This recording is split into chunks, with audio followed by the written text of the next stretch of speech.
आज एक राज की बात आपको बताता हूं और हो सके तो ये बात अगर आपको सही लगे तो ये विचार जो है ये पूरे देश के मोबाइल तक पहुंचने की जिम्मेदारी आपकी है। मैं आवाज उठाता हूं, उसे लोगों तक पहुंचाने की जिम्मेदारी आपकी है। आपको पता है आपके बाप दादाओं ने 70 सालों तक भारतीय जनता पार्टी को वोट क्यों नहीं दिया था? क्योंकि इनकी औकात नहीं है ये देश चला सके। और ये बात मुझे लगभग इनके 6 साल के कार्यकाल में समझ में आ गई।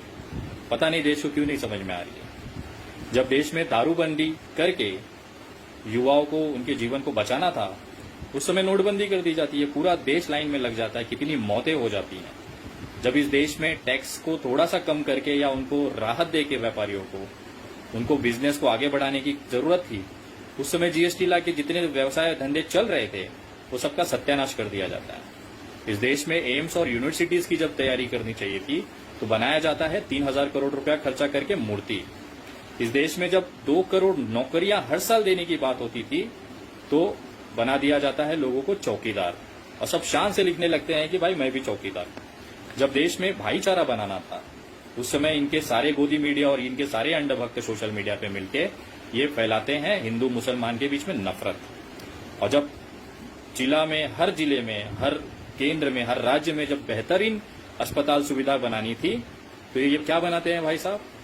5 स्टार इनके कार्यालय, पार्टी के कार्यालय हर जिले में बनाए जाते हैं, और उससे बड़ा, सबसे बड़ा 7 स्टार कार्यालय दिल्ली में बनाया जाता है, जबकि जरूरत थी अस्पताल बनाने की।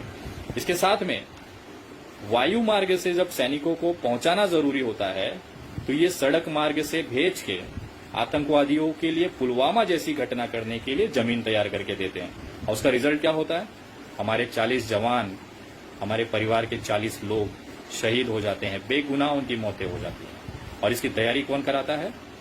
समझ सकते हैं। जब कोरोना से बचाने के लिए तैयारियां करनी थी, जब कोरोना भारत में शुरुआती दौर में था, उस समय हम लोग, पूरा देश ने देखा ट्रम्प जी की आरती उतारी जा रही थी। जब मास्क बनाने की जरूरतें थी उस समय पे गरीबी छिपाने के लिए दीवार बनाई जा रही थी। जब देश में वेंटिलेटर खरीदने की जरूरत थी उस समय पे विधायकों को खरीदा जा रहा था।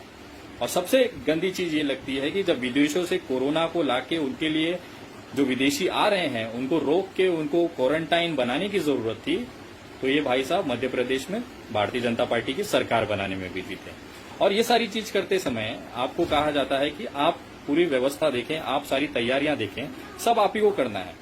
बार बार सरकारें, माननीय प्रधानमंत्री जी आके कहते हैं कि ये सारी जिम्मेदारी आपके ऊपर है, आम जनता झेले। लॉकडाउन का सख्ती से पालन कौन करे? आप करेंगे।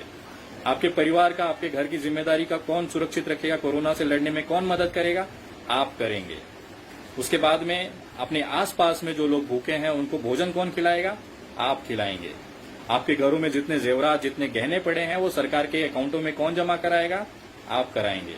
और वो सब होने के बाद भी पेट भरता नहीं है तो पीएम केयर नाम से एक अकाउंट खोला जाता है और आप उसमें पैसे जमा करेंगे। और पैसा कौन जमा करेगा? आप करेंगे। ये है देश की सरकार। मुझे समझ में नहीं आता तो फिर हमने सरकार बहुमत वाली क्यों चुनी थी? प्रधानमंत्री क्यों बनाया था? जब सब हमें ही करना है, हमें ही कोरोना से लड़ना है, हमें ही अपनी भुखमरी मिटानी है, हमें ही अपने परिवार का ध्यान रखना है, अपने आस पड़ोस के जो लोग हैं उनको भी पालना है, उनका भी पेट भरना है, तो भैया आप किस लिए हो? करोड़ों करोड़ों रुपया लेके पीएम केयर्स में आपने अमीरों के जो कर्जे थे वो माफ कर दिए, लेकिन मजदूर लोग आज जो पैदल जा रहे हैं घर पे उनको लाठियां पड़ रही हैं पीठ के पीछे। इसी के लिए आपको चुना था। और मुझे एक चीज और नहीं समझ में आती, ये बहुत भयंकर मामला है, बहुत ही भयंकर है कि जब जब भारतीय जनता पार्टी की जो केंद्र सरकार है वो बैकफुट पे आई है या तकलीफ में आई है तो अचानक से आतंकवादी हमला क्यों हो जाता है? मैं आपको बोलना चाहता हूं कि आपको याद दिलाना चाहूंगा, आपको सब याद है, सब पता है, लेकिन फिर भी एक बार वापस वो याददाश्त ताजा करना चाहूंगा कि जब दिल्ली से मजदूरों का पलायन शुरू हुआ था उस समय पूरे देश में लोग भाजपा से, सरकार से सवाल पूछ रहे थे कि मजदूरों के लिए आप क्या कर रहे हैं, क्या नहीं कर रहे हैं।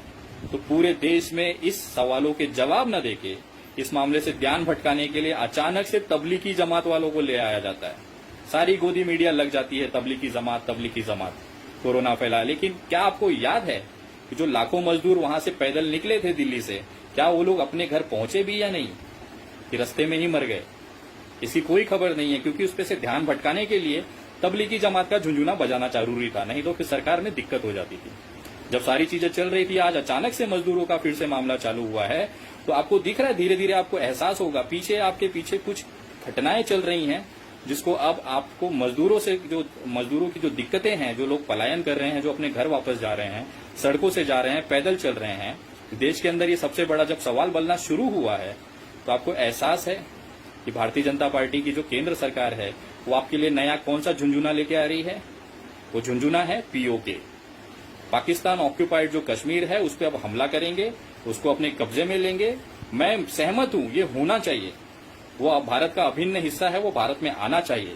लेकिन उससे बड़ा सवाल, उससे बड़ी जो जरूरतें हैं इस समय, वो देश में कोरोना से लड़ने के लिए है।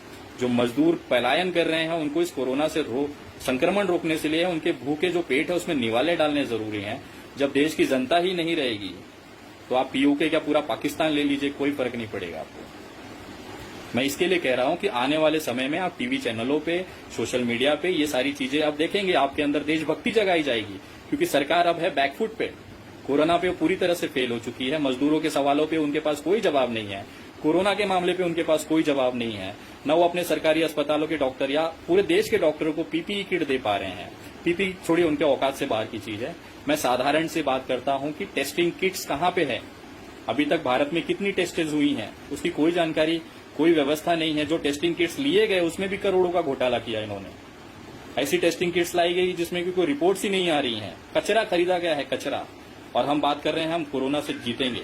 यही सारे सवालों को दबाने के लिए अब नया आपको चूरन चटाया जाएगा, वो है पीओके। पाकिस्तान पे हमला, पाकिस्तान की तैयारी, पाकिस्तान जीतेंगे, देशभक्ति जागेगी, लोग मरेंगे कोरोना से, भूखमरी से। ये सवाल ना पूछा जाए सरकार से, इसके लिए अब ये झुंझुना चलाया जाएगा। तो आप देखते रहिए, सरकार ने मस्त प्रोग्राम बनाया हुआ है कि आपको कैसे बेवकूफ बनाना है, क्योंकि पिछले 7-6 सालों में ये लोग यही कर रहे हैं, केवल जनता को बेवकूफ बनाना। आपको पता है देश की असली जरूरतें क्या हैं? हमारे जो फ्रंट में लोग लड़ रहे हैं, जो डॉक्टर्स हैं, सफाई कर्मचारी है, पुलिस कर्मचारी है, वो खुद कोरोना की चपेट में आ रहे हैं। उनको बचाना हमारे लिए प्राथमिकता होनी चाहिए। उनको पीपीई किट देना चाहिए। सबसे भयंकर ये है कि अगर कोई पुलिसकर्मी संक्रमित होता है तो उसके लिए अस्पतालों में बेड नहीं है। वो व्यक्ति जिसकी वजह से हजारों लोग कोरोना से बचते हैं, उस व्यक्ति के लिए अस्पताल में इलाज की व्यवस्था नहीं है। इस देश का दुर्भाग्य है।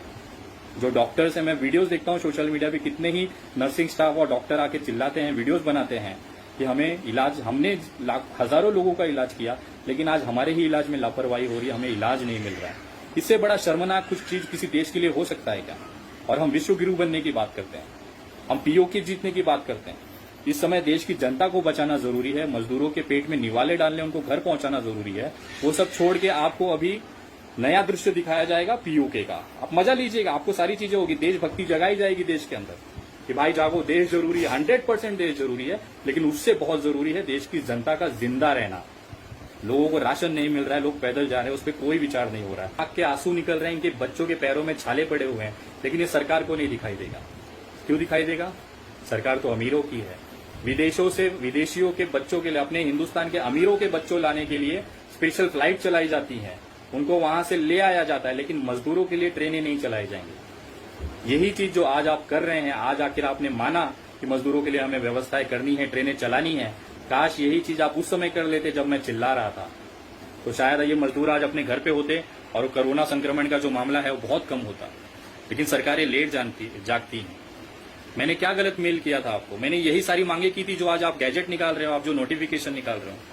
मैंने यही तो कहा था सारी अपने मेल में कि आप इस तरह से, इस प्रक्रिया के माध्यम से पहले उनका स्वास्थ्य जांच किया जाए, फिर यात्रा की जाए, फिर जहां पहुंचेंगे वहां पे उनको क्वारंटाइन कर दे, उसके बाद घरों में अनुमति दे पहुंचने की। यही चीज तो आप कर रहे हैं। मैंने गलत क्या कहा था? सिर्फ मैंने मजदूरों की आवाज उठाई, इसके लिए मैं दोषी हो गया। एक्चुअल प्रॉब्लम ये है ना कि ये इनके जो अंधभक्त हैं, ये कहते हैं कि इस संकट की घड़ी में आप राजनीति कर रहे हैं। मेरे भाई, सरकार की जो निकम्मापन है, जो उनकी फेलियर है, उस पर सवाल करने का, उसको राजनीति नहीं कहते हैं। मुझे दुख होता है, ये हिंदू मुसलमान करने में दिन भर बिजी होते हैं, लेकिन जो 16 हिंदू रेलवे में मजदूर जो कट गए औरंगाबाद में, उसके लिए किसी भी अंधभक्त ने एक पोस्ट तक करके अपनी सरकार से सवाल नहीं पूछा कि आखिर ये क्यों कट के मर गए। केंद्र सरकार के पास रेलवे होती है, वो रेलवे चला रही है, और यहाँ पे पैसा राज्य सरकार देगा कि केंद्र सरकार हम उलझे हुए हैं। इसमें देखना है कितने मजदूर अभी भी रस्तों पे हैं। आपको पता है सरकार कैसे काम कर रही है। मैं आपको ये वीडियो दिखाता हूं, कोई हंसेगा नहीं, लेकिन प्रॉमिस करो, कोई हंसेगा नहीं। ये सरकार इस तरह से काम करी, देखिए आपको पता चलेगा कि आज की यथास्थिति केंद्र सरकार की क्या है और उसमें जनता को क्या फायदा हो रहा है, वो जरा देखिएगा। एक छोटा सा वीडियो है।